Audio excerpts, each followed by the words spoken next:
My name is Emma, I'm 32, and I discovered my husband was having an affair with my own sister, and my parents, my own mother and father, helped them hide it.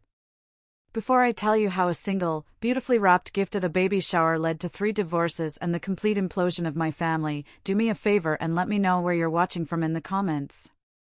It's comforting to know I'm not alone.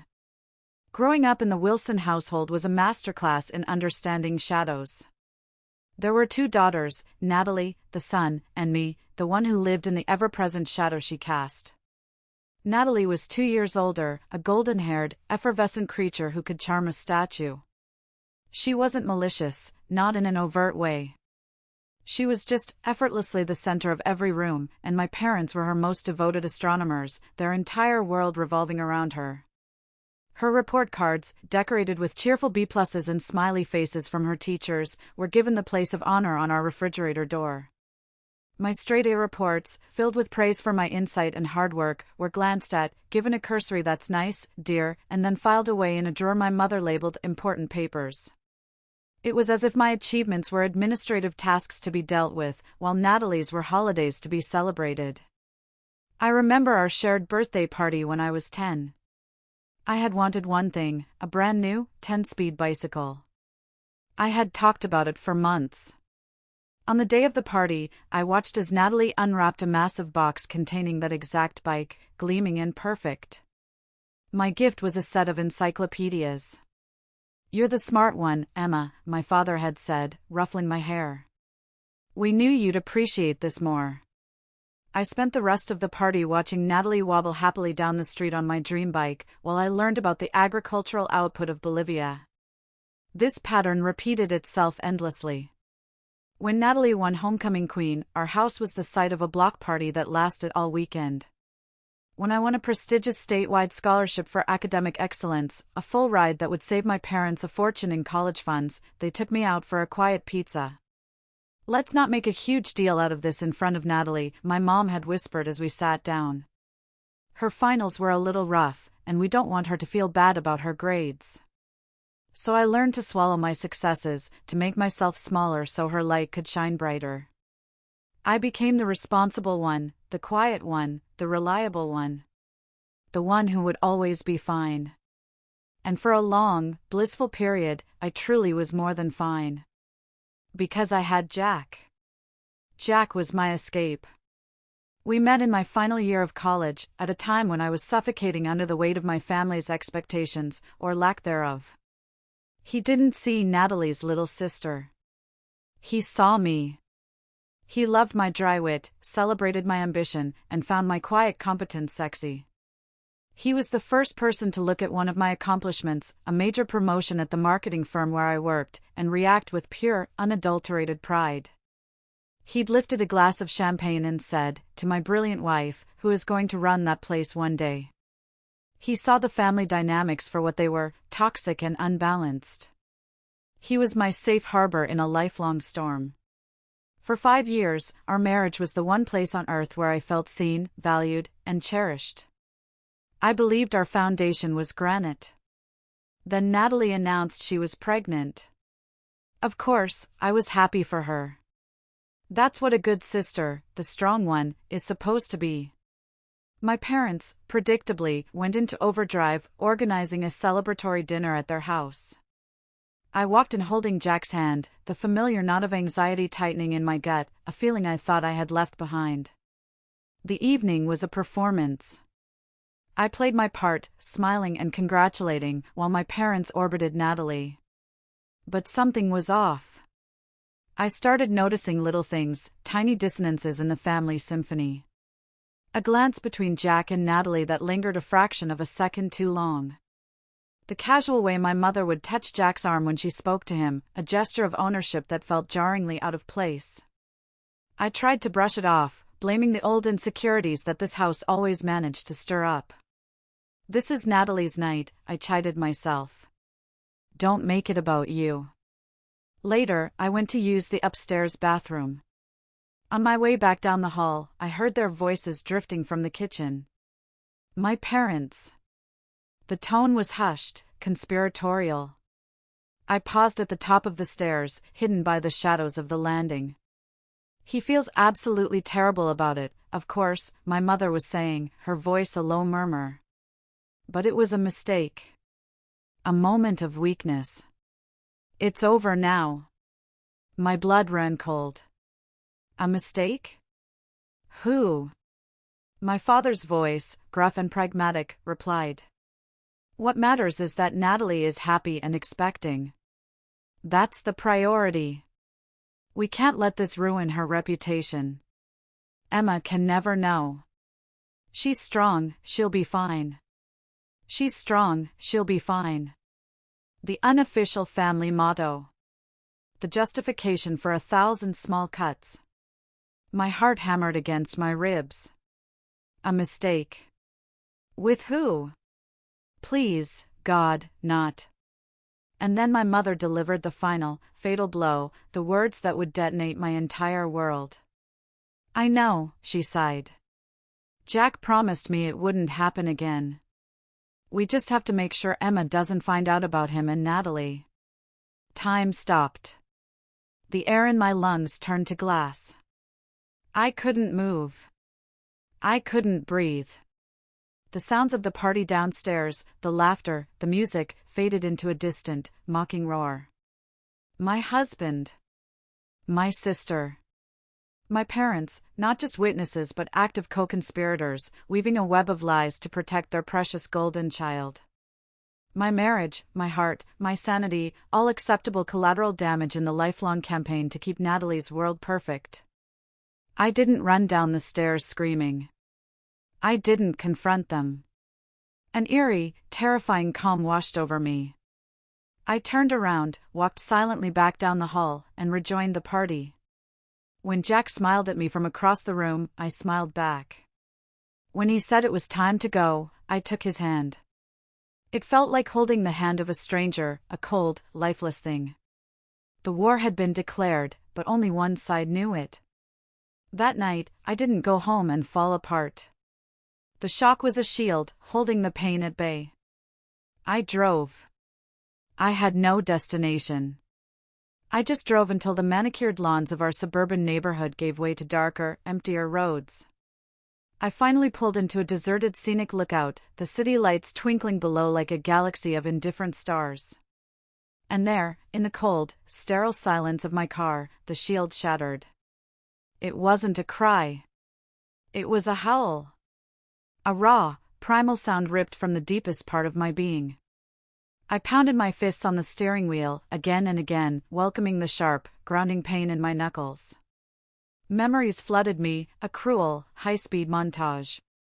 Jack proposing, his eyes full of what I thought was love. Natalie, as my maid of honor, giving a speech about how she couldn't have asked for a better sister or a better man for me. My parents, beaming at my wedding. Lies. All of it. A grand, elaborate performance, and I was the only one who didn't have the script. The rage was a physical thing, a fire in my veins. But underneath it was a grief so profound I felt it might actually stop my heart. They hadn't just betrayed me. They had confirmed what I had secretly feared my entire life, that I was disposable. The next day, I made 2 calls.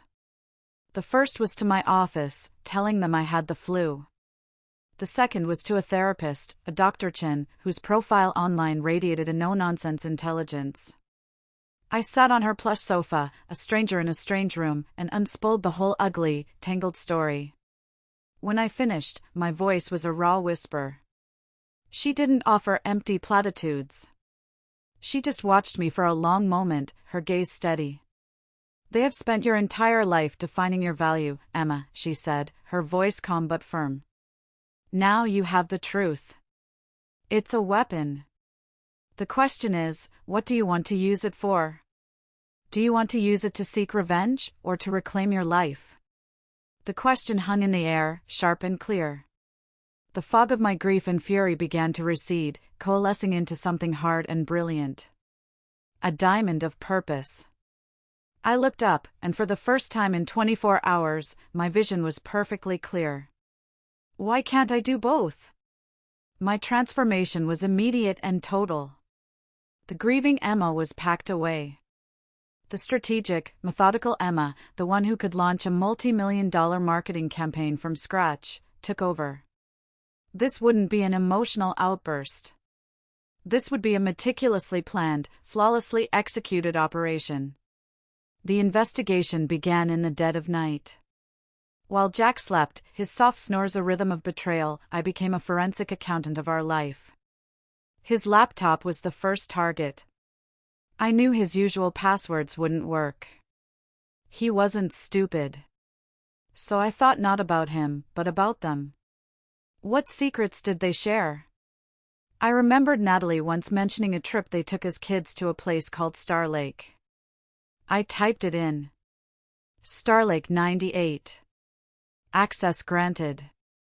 It was worse than I could have imagined. It wasn't a single folder. It was a labyrinth of deceit. Hidden cloud drives, archived conversations, encrypted files. It took me nights of patient, painstaking work. I found photos from a business conference Jack had supposedly attended in San Diego. There he was, on the beach, with Natalie.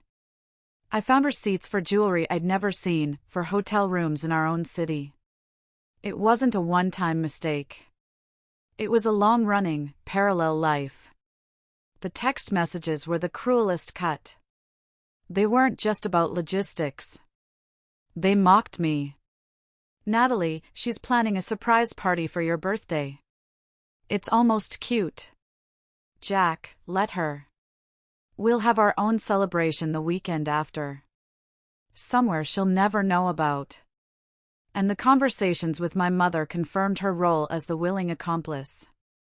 Mom, Emma asked why you weren't at your parents' for dinner. I told her you were helping your father with a project. You two need to be more careful. Natalie, I know. It's just hard. I wish we didn't have to hide.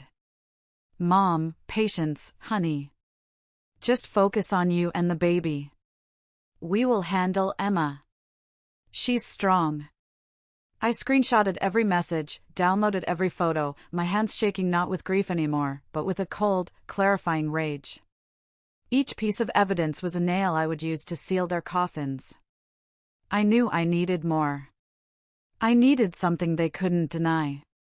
I called my cousin Tyler, an IT specialist and the only person in our extended family who saw Natalie not as a son, but as a black hole. We met for coffee. I didn't need to explain much. I just turned my laptop around and showed him one photo. His face, normally so cheerful, hardened into a mask of disgust. I always knew she was a snake, he hissed. That woman is poison. What do you need, Em? Anything. I need to know what he's deleting, I said. I need to know what he's hiding now. He slid a tiny USB drive across the table. Keylogger, he said simply. Plug it into the back of his desktop. It's invisible. It will record every single keystroke. Every password, every search, every deleted message. He won't be able to hide a single thought. A week later, the perfect opportunity, the perfect stage for my final act, was delivered right to my door, gift-wrapped in my mother's oblivious voice. Emma, darling, she sang over the phone. I had the most wonderful idea. You're so brilliant at organizing things, and you have such wonderful taste. Would you do me the honor of planning and hosting Natalie's baby shower? The sheer, breathtaking audacity of it. Asking me, the wife he was cheating on, to throw a party for my sister, the mistress. It was like asking a condemned prisoner to build their own gallows. A slow, cold smile spread across my face. Oh, Mom, I said, my voice dripping with manufactured sweetness. I would be absolutely honored. I'll make it a party no one in this family will ever forget. The next month was a blur of chillingly efficient activity. I became the perfect party planner. I booked a private, sun-drenched room in an upscale restaurant downtown, a place known for its quiet elegance. I pored over details, floral arrangements, catering menus, a custom-designed cake. To fund it, I used a substantial salary bonus from a successful campaign I had recently led at work, a promotion and a financial windfall I had never mentioned to my family. They just assumed, as always, that Jack was footing the bill. The irony was delicious. My colleague Sarah was my silent co-conspirator. She watched, wide-eyed, as I transformed my grief into a project plan. In the evenings, we'd sit in my home office, which I now called my war room, and curate the evidence.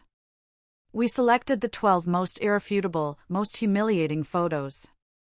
We had them professionally printed and mounted on large foam core boards. The rest of the photos, along with the most damning text messages, were compiled into a grim, relentless slideshow. The piece de resistance was a beautiful, oversized gift box from a high-end department store. Inside, nestled in tissue paper, we placed smaller prints of the key photos. The tension in my own home was unbearable. I was a polite, smiling ghost. I could feel Jack watching me, a confused, worried look in his eyes. He knew something was wrong, but he chalked it up to stress. One evening, he found me in the war room, surrounded by swatches of pink and white fabric. "Hey," he said softly, trying to rub my shoulders.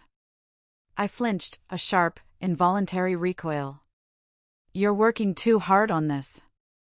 It's just a party." I wanted to be perfect for her, I said, my voice a perfect imitation of a loving sister. The lie felt like acid on my tongue. The night before the shower, disaster almost struck. I was doing a final run-through of the slideshow on my laptop. The projector was casting a giant image of Jack and Natalie, locked in an embrace, onto my office wall. I heard his keys in the front door. He was home an hour early. My heart hammered against my ribs so hard I thought it would break through. In a panic, I slammed the laptop shut, my hands slick with sweat. He walked in moments later, asking what I wanted for dinner. I managed a calm reply, my mind screaming. The universe was testing me, and I was passing. The day of the baby shower was beautiful, a perfect, sunny Saturday. I was the first to arrive at the venue, overseeing every last detail. The room was a picture of innocence, pink and white balloons, cascading floral centerpieces, soft music playing. I greeted each guest with a warm smile and a hug, playing the role of the devoted sister and hostess to perfection. Natalie arrived, glowing and radiant, the undisputed queen of the day. She was seated on a large, wicker throne-like chair I had specially rented for her. My parents hovered around her, their faces alight with pride. Jack stood nearby, looking handsome and relaxed, occasionally catching my eye to send me a grateful, loving smile. The hypocrisy was so thick I could taste it. I moved through the crowd, a silent observer of my own life's wreckage. I saw Ken, Natalie's husband, a kind, decent man who looked at his wife with pure adoration. I saw his parents, Greg and Melissa Davis, smiling and chatting with my own. I saw Olivia, Natalie's best friend, laughing as she helped stack the mountain of gifts. They were all actors in a play, and I was about to bring the curtain down. Finally, the moment came. After all the other gifts had been opened, I stepped forward and took the small microphone connected to the sound system. "If I could have everyone's attention for just a moment," I said, my voice ringing out, clear and calm. The chatter died down. "Thank you all so much for being here to celebrate my wonderful sister, Natalie. I have one final gift for her. It's something I put a great deal of thought into. Something that truly comes from the heart." All eyes were on me as I walked over to a side table and picked up the large, beautifully wrapped gift box. I carried it to Natalie and placed it in her lap. Her eyes widened at the expensive-looking wrapping. "Emma, you shouldn't have," she gushed. "Oh, it was my pleasure," I said. She carefully untied the perfect satin ribbon and lifted the lid. And then, her world stopped. The radiant smile didn't just fade, it collapsed. The color drained from her face, leaving a waxy, greenish pallor. Her hands began to shake violently as she stared at the photo on top of the pile, a crystal-clear, professionally printed 8 by 10 of her, naked, wrapped in my husband's arms, in my bed. Before anyone could react, before a single question could be asked, I turned to the elegant, floor-to-ceiling decorative curtains that hung behind her throne. I had rigged a simple release cord. With a single, deliberate pull, I let it go. The curtains fell away with a soft whoosh, revealing the horror behind them, my gallery of betrayal. A dozen large boards, arranged like a museum exhibit, each displaying a different, damning photo. A collective, ragged gasp sucked the air out of the room. It was followed by dead, ringing silence. I raised the microphone to my lips. For those of you wondering what you're seeing, I announced into the silence, my voice devoid of all emotion. This is my gift. These are photos of my sister and my husband. They've been having an affair for the better part of a year. An affair that my parents, standing right over there, knew all about and actively helped them hide. Because, as it has always been in this family, protecting Natalie's perfect reputation was far more important than my right to the truth about my own life and my own marriage. And then, chaos detonated. Ken, Natalie's husband, moved as if in a trance. He stumbled forward, snatched one of the photos, and stared at it. A terrible, guttural sound escaped his throat. He spun around to face his wife, his face a twisted mask of agony. "Is the baby even mine?" he roared, his voice cracking with a pain so raw it was terrifying. Natalie just sat there, paralyzed, silent tears streaming down her face. My father, his face a blotchy purple, took a step towards me. "Emma, you are hysterical. You're ruining everything over a simple mistake." That was the breaking point for Ken's father, Greg Davis. He was a quiet man, an accountant. But in that moment, he was a father defending his son's honor. He lunged past me and landed a solid, clean punch right on my father's jaw. My father went down like a sack of bricks. At the same moment, Ken's mother, Melissa, a woman who usually spent her time organizing charity bake sales, walked straight up to my mother. She didn't scream. She didn't hit. She looked her dead in the eye and said, her voice low and venomous, "You raised a snake, and you welcomed it into my son's house. The shame of this will follow your family forever." But the final, spectacular twist wasn't even mine. Olivia, Natalie's supposed best friend, was staring at one of the photos, a selfie taken in a car. Her face was ashen. She turned to her own husband, Marcus, who was standing beside her, trying to look invisible. "That's my car," she whispered, her voice trembling with dawning horror. "That's the antique compass my grandfather gave me, hanging from the rearview mirror." Ken, hearing this, his senses sharpened by rage, looked at the photo, then at Marcus's panicked face. "You," Ken snarled, pointing a shaking finger. "You were with her too, weren't you?" Cornered, panicked, and utterly stupid, Marcus cracked. "She told me you two were having problems," he yelled defensively, as if that were an excuse. "She came on to me. For all I know, the damn baby could be mine." A second mushroom cloud of betrayal rose over the room. 3 families, not 2, were now in ruins. And me? I calmly placed the microphone on a nearby table. I picked up my purse. And without a single backward glance, I walked out of the restaurant, leaving the cacophony of screaming, crying, and accusations behind me. The cool afternoon air on my face felt like the first clean breath I had taken in my entire life. The aftermath was a swift, clean amputation. I had my lawyer, a sharp, no-nonsense woman named Ms. Albright, serve Jack with the divorce papers the next day.